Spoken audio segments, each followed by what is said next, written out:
C'est aussi une expérience de série parce que, en fait, ces corps extatiques du deuxième épisode, ils font écho aux corps maltraités du premier épisode. Donc, en fait, le deuxième épisode serait pas aussi beau s'il n'y avait pas eu le premier avant. Donc, tout à l'heure, tu parlais d'anthologie tout à l'heure, et c'est vrai, en fait. C'est-à-dire que chaque épisode, bien sûr, ils sont liés. On a à chaque fois un personnage central, donc il y a quand même une espèce de logique, et puis la thématique est commune pour chacun d'entre eux, mais c'est aussi une expérience de cinéaste. Chaque épisode est presque un essai sur un genre. Là, c'est le musical, par exemple, sur Lovers Rock, la comédie musicale. Là, dans les Mangroves, c'était plus le film de procès. Après, on va avoir un peu le film sur l'enfance, ou le biopic avec Alex Whittle. Voilà, il va vraiment, le film policier, il va s'amuser énormément avec les genres. Là encore, on reconnaît son côté expérimental chez Steve McQueen, mais comme tu le disais, donc, on est bien d'accord que les épisodes se regardent indépendamment, mais pour vous, vous conseillez de les regarder dans l'ordre pour avoir l'expérience complète de Small Axe?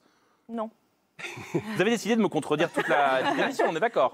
On peut les regarder comme on veut. Je crois que vraiment Mangrove se détache. D'ailleurs, il fait la une de plusieurs magazines. Il est vraiment dans les tops de Lovers Rock, vous voulez dire? Lovers Rock. Et il faut parler, nous aussi, de notre expérience de spectateur. Moi, je sais qu'on regarde beaucoup de séries. Et c'est vrai, quand cette danse commence, et elle dure 10-11 minutes. Sur la chanson de Janet Kay, moi, j'ai tout arrêté. C'est-à-dire, j'ai coupé le téléphone, j'ai fermé la porte. J'étais au cinéma. Cette magie, cette religiosité, exactement. J'étais vraiment dans la distraction. Vous avez retrouvé la salle de cinéma chez vous, en fait. Voilà, j'ai retrouvé cette espèce de plaisir viscéral, profond de l'image. C'est-à-dire qu'est-ce qu'on voit, qu'est-ce qu'on cherche, cette porte comme ça dans un monde que je connaissais pas, que je n'avais jamais vu.